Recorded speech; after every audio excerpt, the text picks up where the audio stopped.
بھاپ بنا کر اس بھاپ سے مصنوعی بدلیاں بنا کر 10 منٹ کے لیے صرف ممبئی پر بارش کی گئی تھی. سائنٹسٹ لوگوں نے ممبئی کے سمندر سے بھاپ بنا کر اور اس بھاپ سے مصنوعی بادل بنا کر, مصنوعی آرٹیفیشل بادل بنا کر صرف 10 منٹ کے لیے بارش کی تھی. بس اسی ہندوستان میں, اسی بھارت کے اندر 10 منٹ کے لیے بارش کی تھی. جانتے ہو 10 منٹ کی بارش میں کتنا خرچہ آیا تھا بھارت کا؟ 25 سال کی بھارت کی کمائی ڈوب گئی تھی. 1 سال کی نہیں, 2 سال کی نہیں, 3 سال کی نہیں, 25 سال کی بھارت کی کمائی صرف 10 منٹ کی بارش میں. اب آپ اندازہ لگاؤ, جون, جولائی, اگست, ستمبر, بارش ہی بارش. ہمارے کھیتوں میں اناج کا پڑھنا اور پیدا ہونا, اور کہیں کہیں تو اتنی بارش کہ مولانا دعا کریے اللہ کہیں سیلاب سے ہمارے علاقے کی حفاظت فرمائے, اللہ سیلاب سے روک دے, اللہ ہمارے علاقے کی حفاظت فرمائے. یہ بارش 4 مہینے کیا کیفیت ہو تو اللہ رب العالمین کیا سجدہ بھی ادا نہیں ہوتا. اپنے غلام ہونے کا اور اس کے مالک ہونے کا اقرار بھی ہم ادا نہیں کر پاتے. میرے پیارے ساتھیوں, حضرت عائشہ فرماتی ہیں کہ ما من عبد یشرب الماء القراہ, مسلم شریف کی روایت, کہ جو شخص پانی پی لے آرام سے, جو بندہ آرام سے پانی پی لے, یعنی اٹھائے گا اور حلق میں نیچے چلا جائے, اور پیٹ میں جانے کے بعد پھر معدے کے ذریعے کڈنی کی صفائی ہونے کے بعد پیشاب کی تھیلی میں آنے کے بعد آرام سے تم استنجا کرنے جاؤ اور وہ پانی بہت آرام سے باہر نکل جائے, بہت آرام سے نکل جائے, یعنی پیشاب کرنے میں بھی تمہیں دقت نہ ہو. الا وجب الشکر, ایسا اگر کسی انسان کے ساتھ ہوتا ہے تو اس کے اوپر اللہ کا شکر ادا کرنا واجب ہے. یہ پانی کی بوتل کھولا, پی لیا, بہت آرام سے پیٹ میں چلا گیا, اور پھر یہ پانی باہر بھی نکل گیا بلا کسی تکلیف کے. یہ اتنی بڑی اللہ کی نعمت ہے. جن لوگوں کا پیشاب رک جاتا ہے ان سے پوچھیے. اس وقت ہماری جماعت کے مرکزی جمعیت کے ناظم عمومی مولانا محمد ہارون صاحب سنابلی, جو سیکریٹری ہے پوری جمعیت اہل حدیث ہند کے, ہندوستان کے, آل انڈیا, ان کا لیور فنکشن بالکل ختم, کڈنی دونوں بیجان. میں گیا تھا ابھی پچھلے ہفتے ان سے ملنے کے لیے دہلی میں, ویدانتا ہاسپٹل میں ایڈمٹ ہے. ڈاکٹروں نے لیور کا بھی ٹرانسپلانٹ بتایا ہے, کڈنی کا بھی ٹرانسپلانٹ بتایا ہے. تقریباً 40 لاکھ روپے کا خرچہ ہے. اس آدمی نے کچھ نہیں کمایا. میں جانتا ہوں میرٹھ کا رہنے والا وہ شخص جس کے پاس میرٹھ میں اپنا بھی گھر نہیں ہے رہنے کے لیے, مسجد کی طرف سے دیے ہوئے خندق بازار میں ایک کمرہ جو مسجد کی طرف سے ملا ہے اسی میں وہ شخص رہتا ہو. 40 لاکھ روپے کا انتظام, اللہ ان کی مدد فرمائے. میرے بھائیوں, میں گیا تو تنگ رہ گیا. 3 بیٹے ہیں, 2 بیٹیاں ہیں. ان کی بیوی کڈنی دینا چاہ رہی تھی. جانچ کے بعد پتا چلا کہ آپ کا وزن بڑا ہوا ہے, بیوی کی کڈنی نہیں لگ سکتی. دنگ رہ گیا جب پتا چلا کہ ان کے 2 بیٹے ہیں, دونوں کی شادی نہیں ہوئی. ایک بیٹا اپنے باپ کے لیے لیور دے رہا ہے اور دوسرا بیٹا اپنے باپ کے لیے کڈنی دے رہا ہے. سوچیے کتنی بڑی بات. سننا بہت آسان ہے. میں آپ ہی کے بنگال میں, آپ ہی کے مالدہ کے, آپ ہی کے کلیا چک کے ایسے لوگوں کو جانتا ہوں جن کا باپ اس وقت موت و زندگی کی کشمکش میں ہے. ڈاکٹروں نے 6-7 مہینے کا وقت دے رکھا ہے, جس میں 4 مہینے گزر بھی چکے ہیں, 2-3 مہینے کی اور زندگی رہ گئی ہے. اور بیٹا کہہ رہا جب بچنا ہی نہیں ہے تو خرچ کیوں کرنا اپنے پاس. اور بیٹا ایسا بھی نہیں کہ وہ دکان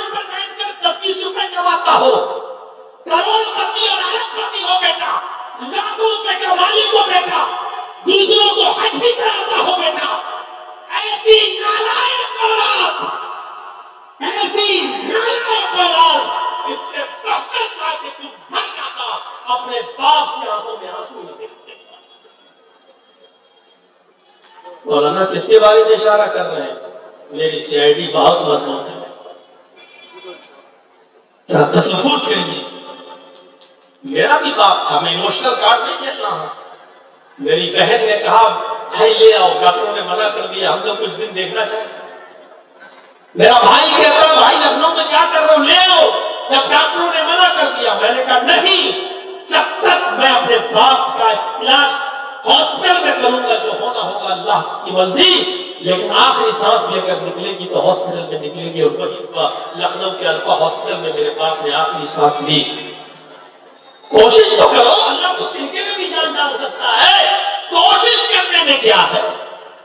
آپ کو معلوم ہے ڈاکٹروں نے 7 مہینے کا ٹائم دیا، ٹھیک ہے، لیکن اللہ کو صحیح علم تو اللہ کو پتا ہے، ہو سکتا ہے کہ وہ 7 مہینے کو 7 سال کر دے، ہو سکتا ہے کہ وہ ایک لمبی زندگی دے دے، لیکن ایسی اولاد جو اپنے باپ کو بمبئی میں چھوڑ کے چلی جائے، اپنے باپ کو یہ کہہ کے نظر انداز کر دے کہ جب ان کو بچتا ہی نہیں ہے تو ان کے اوپر خرچ کیوں کیا جائے؟ میرے بھائیوں، تم کتنے بھی حج کرا لو، کتنی بھی نمازیں پڑھ لو، کتنے بھی روزے رکھ لو، کتنی بھی زکاتیں دے دو، یہ ساری عبادتیں اللہ رب العالمین تمہارے منہ پہ مار دے گا۔ نہ تمہارا کروایا ہوا حج قبول ہوگا، نہ نماز اور نہ عبادت ہے۔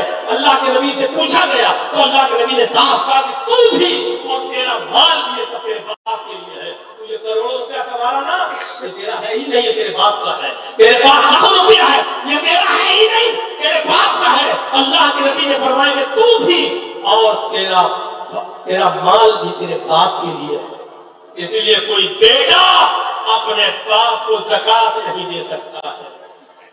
پوچھئے ہمارے بڑے علماء بیٹھے ہیں، مسلم حافظ اللہ پوری زندگی بخاری پڑھاتے ہوئے ہو گئی، اللہ رب العالمین ان کی عمر دراز فرمائے۔ یہ فرشتہ صفت انسان، میرے بھائیوں، علم کا سمندر ہم جیسے لوگ ان کا وہ لینا چاہتے ہیں کہ دستخط اور حدیث بیان کرنے کی اجازت مل جائے۔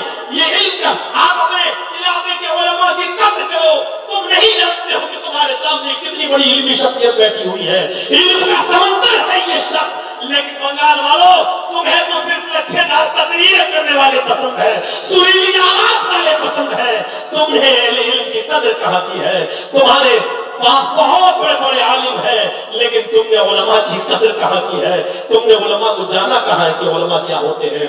یہ علماء کی عزت کرو، ان کی عزت کرو گے تو اللہ تمہاری عمر بھی بڑھا دے گا، اللہ تمہیں بھی برکتوں سے نواز دے گا۔ تو میرے بھائیوں، بات میں کر رہا ہوں، یہ بیماری اللہ کی طرف سے اللہ شفا بھی دیتا ہے، تو دعا کریے مولانا ہارون صاحب کے لیے بھی کہ اللہ رب العالمین ان کے اس ٹرانسپلانٹ کے عمل کو سکسیس فرما دے، ان کو شفائے کاملہ اور عاجلہ عطا فرما۔ اور جس شخص کے لیے بھی ہم نے کہا ہے اگر ہمیں تھوڑا سا بھی خدشہ ہوتا کہ میرے اوپر کوئی بات نہیں ہوگی تو میں نام بھی لے دیتا، لیکن بس ہم گمنام ہی رکھ رہے ہیں، لیکن ان کو دعاؤں میں یاد رکھتے ہوئے دعا کرتے ہیں کہ اللہ ان کو بھی شفائے کاملہ اور عطا فرمائے۔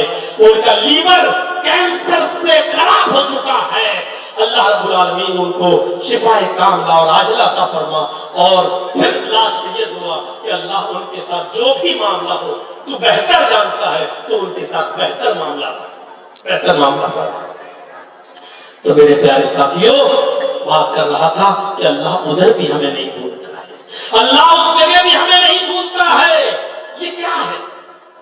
آپ نے دیکھا بچہ پیدا ہوا، چھوٹا ہے، ماں لیٹی ہوئی ہے، اور جیسے ہی بچہ ماں کے ساتھ لیٹا، ماں سردیوں میں، اور بچے نے پیشاب کر دیا۔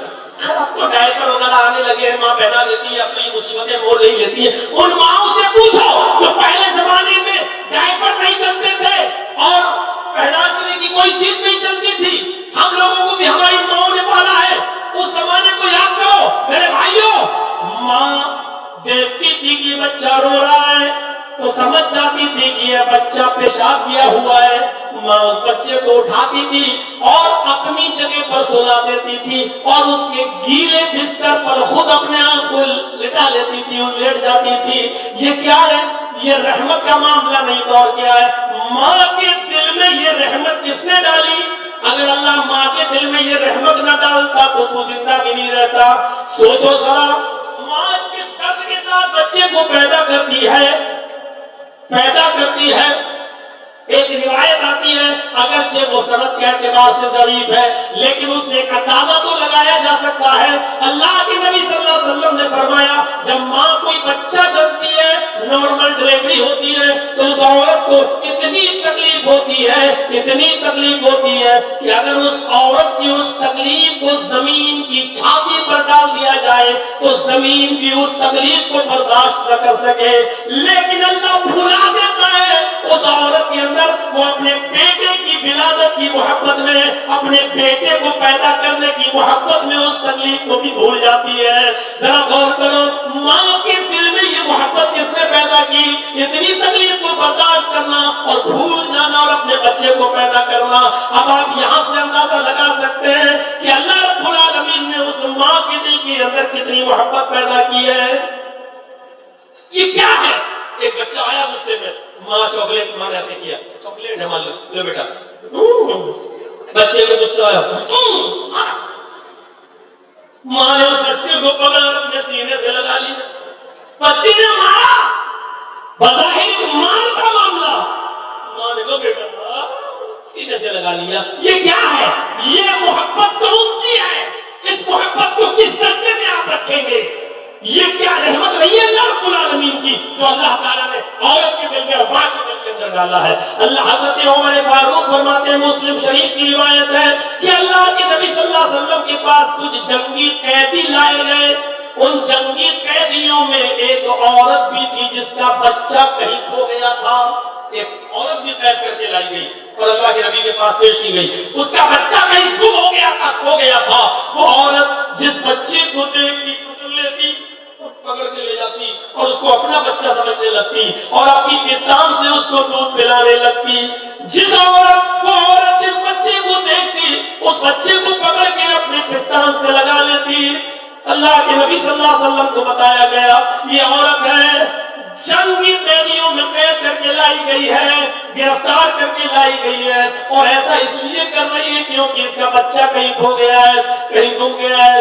اللہ کے نبی نے فرمایا صحابیوں، یہ عورت ہر بچے کو اپنا بچہ سمجھ کر اپنی پستان سے لگا لیتی ہے، دودھ پلاتی ہے۔ اگر اس کو اپنا بچہ مل جائے، اگر اس عورت کو اپنا بچہ مل جائے تو کیا یہ عورت اپنے بیٹے کو آگ میں ڈال دے گی؟ کیا یہ عورت اپنے بچے کو آگ میں پھینک دے گی؟ صحابہ نے کہا ہرگز نہیں۔ جب یہ دوسرے کے بچے کو اپنا دودھ پلا رہی ہے تو اپنے بیٹے کو، اوریجنل بیٹے کو، اصلی بیٹے کو آگ میں کیسے ڈالے گی؟ امام کائنات کی آنکھوں میں آنسو آتے ہیں، روتے ہوئے کہتے ہیں اللہ ارحم بعبادی۔ آئے میرے ساتھیوں، اللہ رب العالمین اپنے بندوں پر اس ماں کی محبت سے بھی زیادہ مہربان ہے۔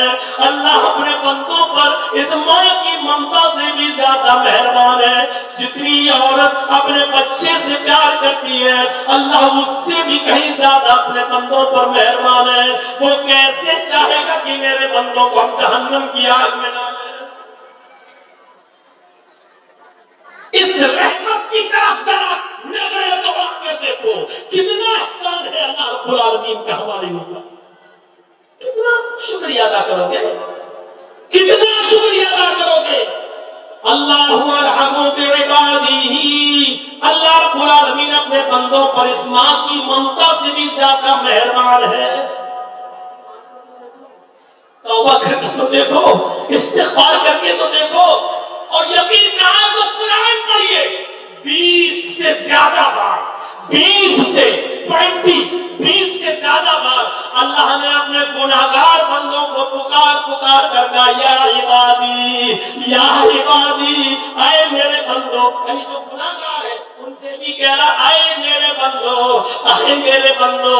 جیسے باپ ناکارہ ہی اولاد صحیح، شرابی صحیح، جواری بھی صحیح، پھر بھی کہہ رہا ہے کہ میرے بیٹے صحیح راستے پہ آ جا، میرے بیٹے شراب چھوڑ دے، میرے بیٹے جوا چھوڑ دے، میرے بیٹے لوٹری چھوڑ دے، میرے بیٹے کیرم بورڈ چھوڑ دے۔ جیسے جانتا ہے کہ یہ نالائق ہے، بے شرم ہو چکا ہے، شرابی ہے، جواری ہے، پھر بھی کہہ رہا میرے بیٹے۔ اللہ اپنے بندوں سے کہہ رہا یا عبادی، گناہگار بندوں سے اے میرے بندو، اے میرے بندو، بندو, اللہ ان کو بھی اپنا بندہ کہہ رہا ہے. اور ایک جگہ تو حد ہی کر دی اللہ نے, قُلْ يَا عِبَادِيَ الَّذِينَ اسْرَفُوا عَلَىٰ أَنفُسِهِمْ لَا تَقْنَطُوا مِن رَحْمَتِ اللَّهِ.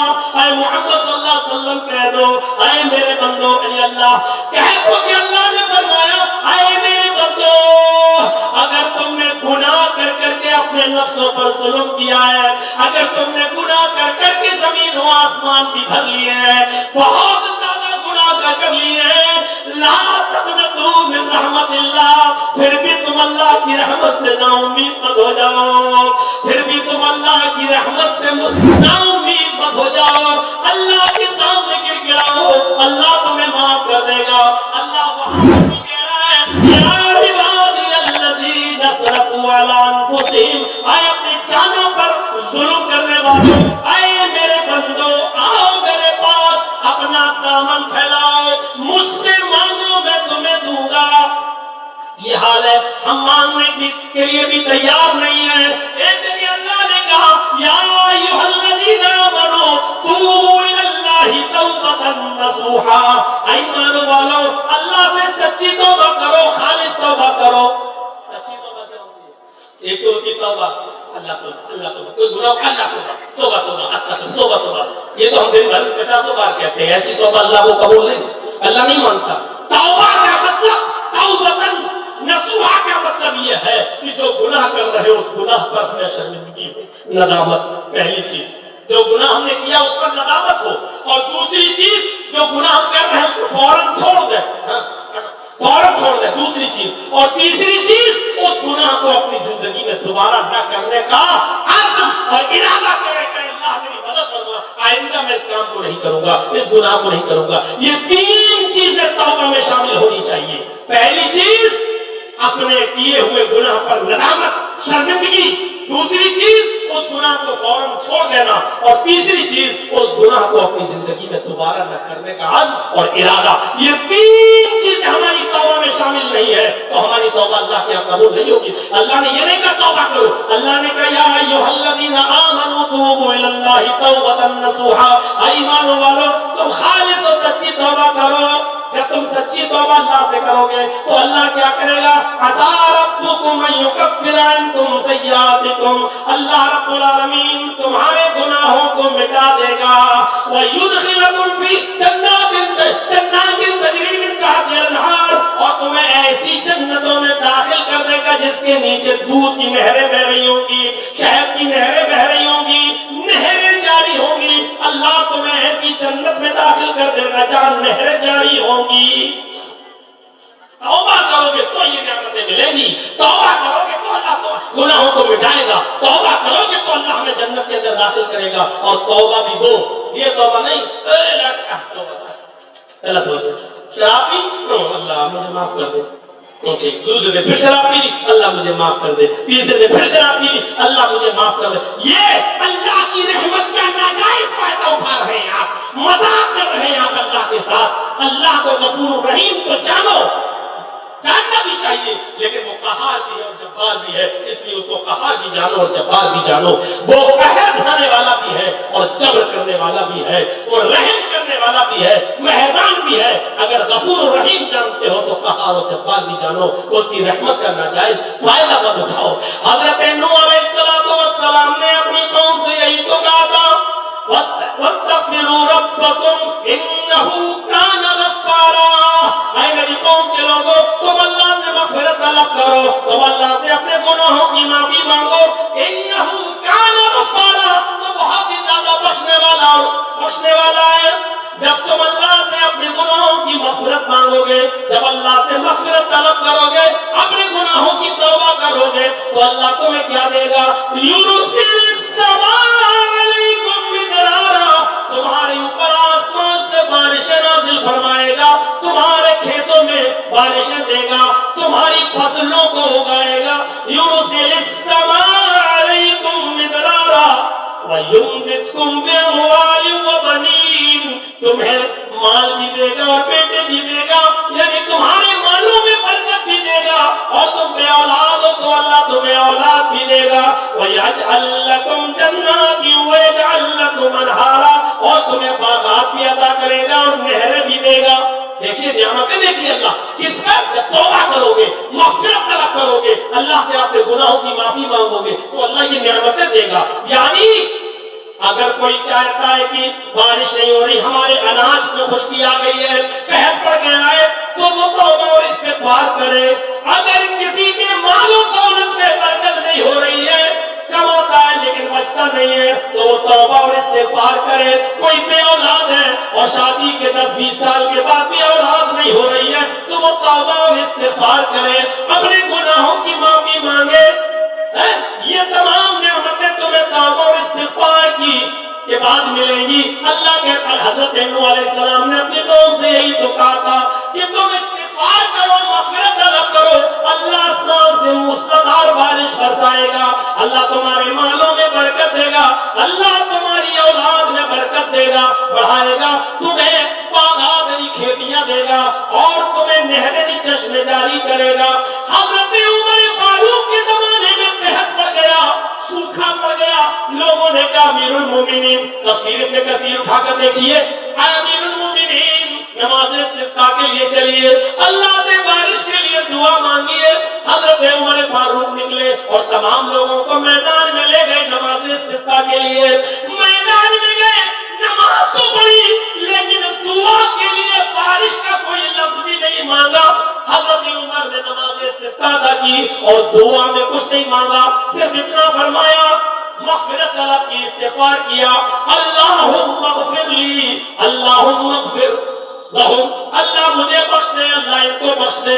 حضرت عمر نے اپنے لیے مغفرت طلب کی اور جو لوگ تھے ان کے ساتھ گئے تھے ان کے لیے بھی مغفرت کی دعا مانگی, استغفار کیا, مغفرت طلب کی. صرف مغفرت طلب کی اور لوٹ کے چلے آئے. جب وہ اپنے دربار خلافت میں پہنچے تو لوگوں نے کہا امیر المومنین, ہم تو نماز استسقاء کے لیے لے کر گئے تھے, ہم نے تو سوچا آپ ہاتھ اٹھا کر اللہ سے دعا کریں گے, اللہ بارش برسا, اللہ رحمت کی بارش فرما, لیکن آپ نے استغفار کیا, آپ نے مغفرت طلب کی اور چلے آئے, بارش کا ایک قطرہ بھی نہیں مانگا, اللہ سے بارش کے لیے کچھ بھی نہیں مانگا. تو حضرت عمر نے روتے ہوئے فرمایا, ہاں اے لوگوں تم نے بالکل صحیح فرمایا, ہم نے اللہ سے بارش نہیں مانگی. فرمایا ہم تو بارش ہی کے لیے لے کر گئے تھے آپ کو کہ بارش کے لیے دعا کریں گے. تو حضرت عمر نے کہا ہم نے مغفرت طلب کی ہے. اے لوگوں مغفرت طلب کر کے ہم نے آسمان کے ان دروازوں میں سوراخ پیدا کر دیا, ان دروازوں کو ہلا دیا جہاں سے بارش کے قطرے آتے ہیں, جہاں سے بارش آتی ہے. اے لوگوں ہم نے مغفرت طلب کر کے آسمان کے دروازوں میں سوراخ پیدا کر دیا ہے, انشاءاللہ بارش ہوگی, امید رکھو. اس لیے کہ جس چیز کی وجہ سے بارش روک لی جاتی ہے, ہمارے گناہوں کی وجہ سے, ہم نے اللہ سے مغفرت طلب کر لی ہے, انشاءاللہ بارش ہوگی. ہم نے آسمان کے ان دروازوں کو ہلا دیا ہے جہاں سے بارش آتی ہے, جہاں سے بارش کے قطرے گرتے ہیں.